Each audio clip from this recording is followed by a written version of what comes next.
रात की उस भयानक बारिश ने रामलाल और नेकीराम के घर ही नहीं छीने थे, बल्कि उनके मन से बुढ़ापे का वो डर भी निकाल दिया था जो उन्हें कमजोर बनाता था।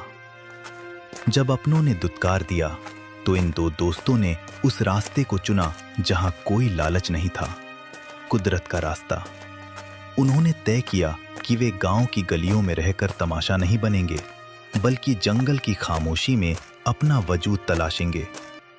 बारिश के बाद की गीली मिट्टी, चारों तरफ अंधेरा और झींगुरों की आवाज। रामलाल और नेकीराम एक बड़े पत्थर के नीचे बैठे हैं। रामलाल भाई, यहाँ तो हाथ को हाथ नहीं सूझ रहा। कहीं कोई तेंदुआ या भालू आ गया तो हम निहत्थे बूढ़े उसका क्या बिगाड़ लेंगे। चलो गांव वापस चलते हैं। किसी की ओसरी में पड़े रहेंगे, कम से कम जंगली जानवरों का डर तो नहीं होगा। नेकीराम, उन 2 पैरों वाले जानवरों से तो ये 4 पैरों वाले जानवर लाख गुना बेहतर हैं। वो कम से कम धोखे से अंगूठा तो नहीं लगवाते। रही बात डर की, तो डर को अपनी लाठी बना लो। कल सुबह होते ही हम यहां अपना ठिकाना बनाएंगे। पर कैसे भाई?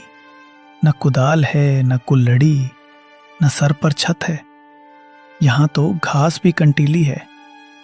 मेरे पास ये छोटा सा चाकू है जो मैं हमेशा सुतली काटने के लिए रखता था, और तुम्हारे पास वो हुनर है जिससे तुमने सालों मिट्टी को मथा है।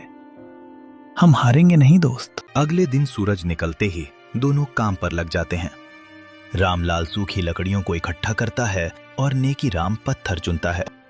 नेकीराम, देखो, वो 4 मजबूत पेड़ एक चौकोर घेरे में हैं। हम इन्हीं को खंबा बनाएंगे। मैं ऊपर बांस और झाड़ियां बांध दूंगा, और तुम नीचे से मिट्टी और पत्थर की दीवार उठाना। नेकीराम भाई, ये मिट्टी बहुत सख्त है, पर पानी मिलते ही नरम हो गई, बिल्कुल हमारी किस्मत की तरह।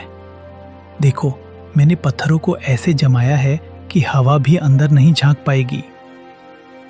कि रामलाल के हाथों में छाले पड़ गए हैं, पर वो लकड़ियों को आपस में लताओं से बांध रहा है।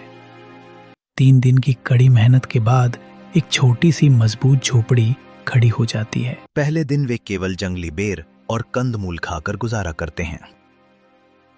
भाई, सिर्फ फलों से कब तक पेट भरेगा? शरीर में जान नहीं रहेगी तो काम कैसे करेंगे? धैर्य रखो। कल मैं गांव की सरहद तक गया था। वहां जो मंदिर का भंडार है, वहां सफाई हो रही थी। मैंने वहां से गिरे हुए कुछ सूखे बीज, लौकी, कद्दू, मिर्च और थोड़े से अनाज के दाने इकट्ठा किए हैं। लोग उन्हें कूड़ा समझ रहे थे, पर हमारे लिए ये सोना है।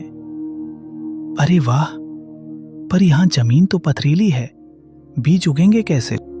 रामलाल एक मजबूत लकड़ी को आगे से नुकीला करके हल जैसा बनाता है। दोनों मिलकर जमीन खोदते हैं। नेकीराम बाल्टी की जगह बड़े पत्तों में पानी लाते हुए।